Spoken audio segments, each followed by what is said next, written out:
Hi, friends! Welcome back to Night Court Narrative. I am Elvish. I hope you guys are doing very well.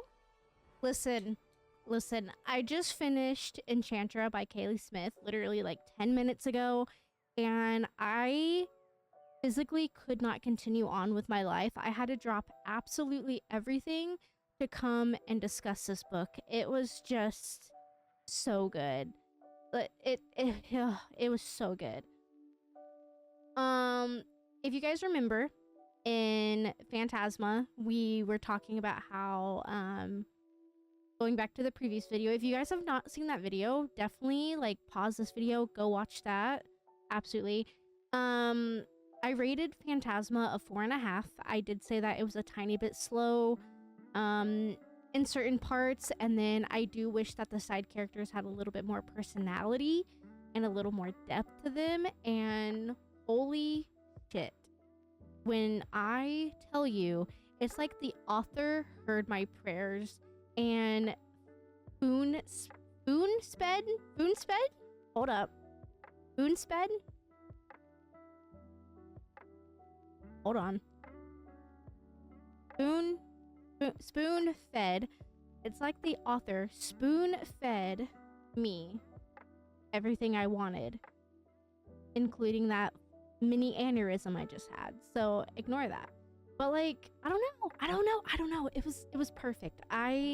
This book was perfection. This one has to be one of my favorite books of this year. So far, I only have, out of 110 books, only 3 of them have completely stood out to me so far, and this is now added onto that list. So let's go ahead and get started into this. Disclaimer, if you are new here, hello. Like I said, I am Elvish. My companion here is Violet. We do summaries that do contain spoilers, and everything in this video will be a spoiler. So if you do not like that, please click out. And yeah, that is your warning. But yeah, let's do a very quick summary. We follow Genevieve Grimm. If you remember from Phantasma, she is Ophelia's sister. She enters the she basically enters Enchantra. She does receive a letter from Brimstone, I believe is the name. Why do I not have my notes up? Who allowed me to do this with no fucking notes?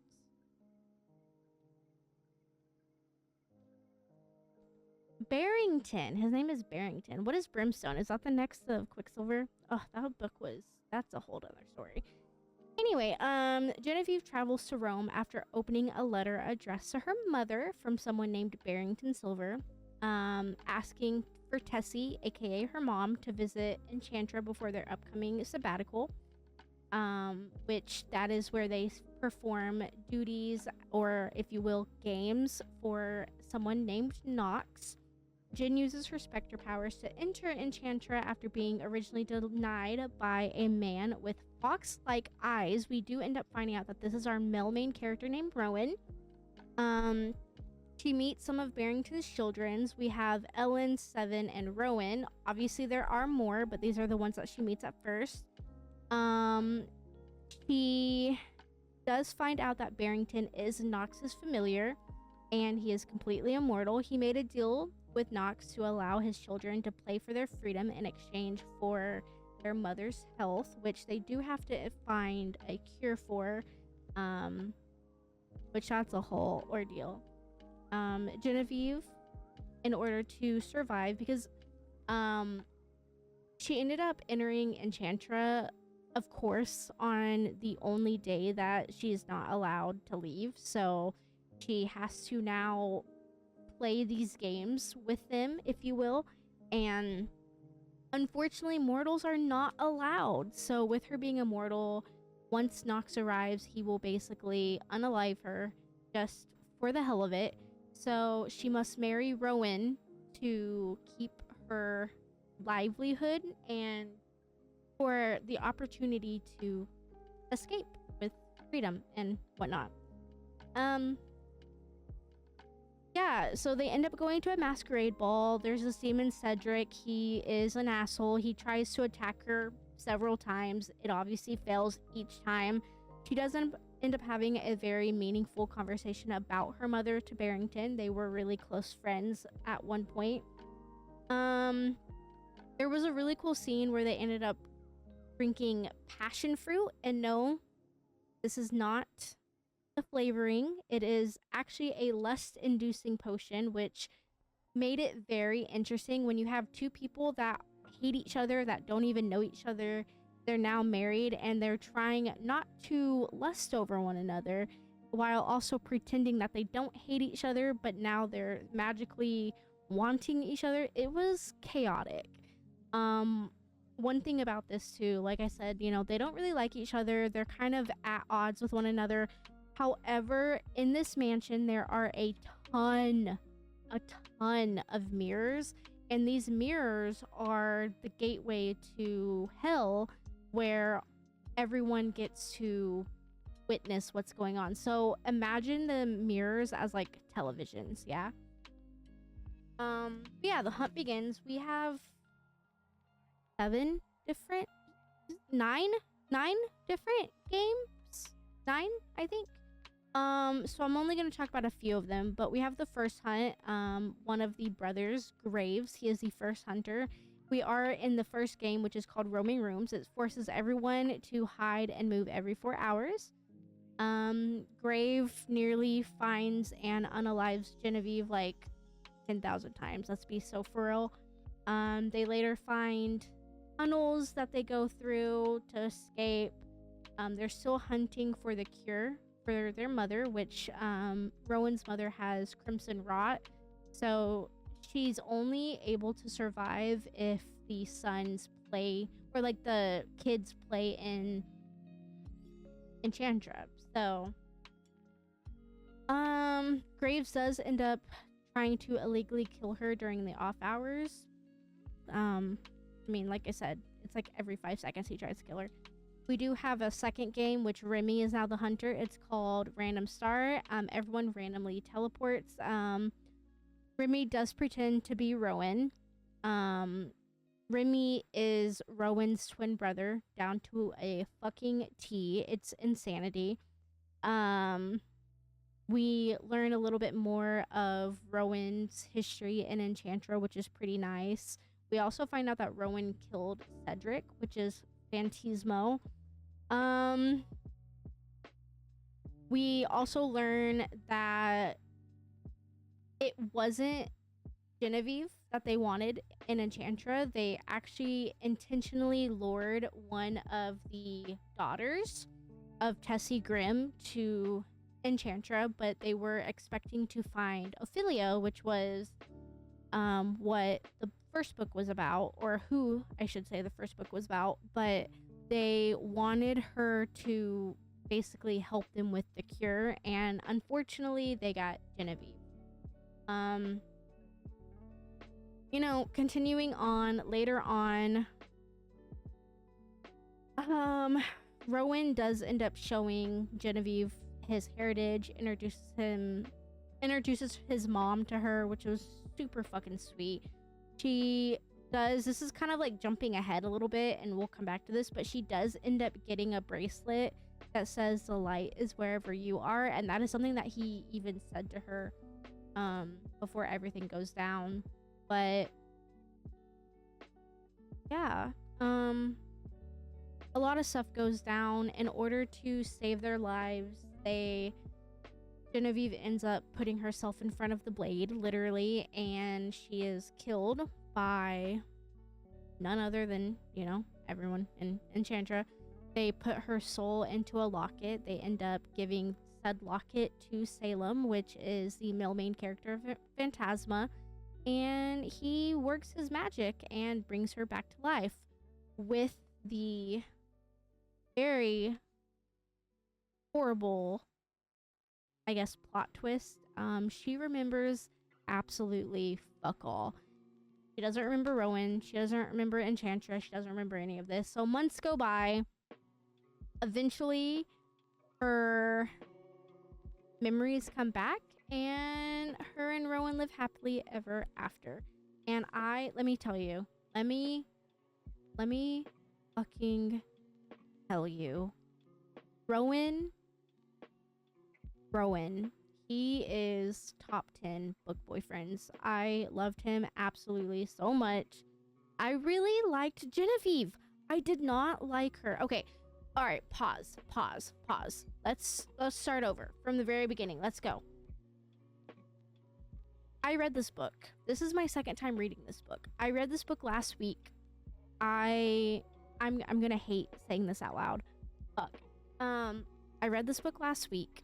I got to chapter 10 and I DNF'd it. I gave this book a 2-star rating. And now, follow me here. Keyboard warriors, stop, pause, listen to me. I got to chapter 10. I DNF'd it. I gave it 2 stars because I could see where it was going. And I was like, okay, whatever. At the time, I couldn't really find where the plot was going. I really didn't like Genevieve. I felt like she was trying too hard to be quirky. And I didn't like how sporadic everything felt. So I DNF'd it. I was just like, you know what? No, I'm good. Whatever. Okay. Cool. Fast forward 4 to 5 days. But basically a week later, something in my brain told me to go back and read it. And I don't usually go back and read the books that I DNF'd. So when I got that thought in my head, I'm like, okay, wait. Something is going on. So I was like, okay, I'm gonna give it another go. Which I did. So then I read it, and once it gets to like chapter 6 or something, there is something that I didn't see before. For some reason, the information did not click. So finally, when I get to chapter 10, all of the quote unquote plot holes that I was like witnessing, they were all filled in. Because I guess originally, without realizing it, I missed key information that formed the beginning of the book. So I'm like, okay, wait a minute. Here I am on chapter 10. I am loving this beginning. Genevieve is nothing of what I thought she was. She's not cringe. She's not attempting to be quirky. She's not doing anything of that sort. I really love the flow. It's not sporadic, like I said. So let me continue, right? Let's circle back to the beginning of this episode. When I read Phantasma, I originally wanted the middle to be a little quicker, and then I wanted the side characters to have a little bit more personality. I 1000% got that. Every side character in this book had so much depth, dynamic, personality, everything. Every side character was complex in their own specific ways. And I say it every time. I know y'all are tired of hearing it. I'm so sorry. I am very picky when it comes to side characters because a lot of authors cannot do it right. This was done so incredibly well. Absolutely, hands down, so incredibly well. The pacing throughout the book was phenomenal. It wasn't too slow. It wasn't too fast. It wasn't forced. From beginning to end, it was a joy to read. I loved all of it. This still gave you like the more gothic-y vibe, kind of like the first book. However, I did vibe with this one a little bit more. Rather than it being trials, it was actual like hide and seek kind of. I enjoyed that a lot. I enjoyed the banter with all of the brothers and sisters. I enjoyed the history with like the mom and recalling all of that. I liked seeing Rowin and his side. I really loved everything about this book. So with that being said, I wanted to originally give this book a 4.5 as well. I thought that this book was very good. Mind you, I gave it a 4.5 before I finished the book. So follow me here.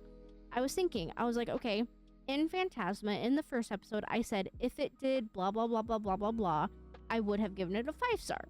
So I was thinking, I was like, damn, I want to keep my word. I want to be honest. So I'm going to give this book a 5-star because why not? Because it did what I asked. So I can't just sit there and say, I would give this book a 5-star and then not do it. You know what I mean? So I ended up giving it a 5-star. And then I finished the book. Holy shit. I finished the book. The ending was phenomenal. I was literally tearing up at points and then grinning ear to ear from other points. And I felt so... What is the word I'm looking for? I felt very... replenished? That's not the right word. I felt very... I don't know. Like, I felt whole again. You know what I mean? Like, I felt like everything that I wanted a book to be was in this book. You get banter, you get action, you get thriller, you get slight comedy, you get amazing side characters, amazing front characters, you get backstory, you get everything. And I fell in love with this book even more than what I already was. And so with that being said, this book is like a 6 out of 5 star. This is a book that I'm going to remember for a very long time, and this is a book that I am going to definitely recommend. Phantasma was fantastic. This one was phenomenal. I absolutely loved it. And now I don't even know, like, I know if you've been here before, you know I don't spoil anything for myself. I don't read synopsis. I don't read summaries. I don't even know if the information is out yet, but I don't know who book 3 is about.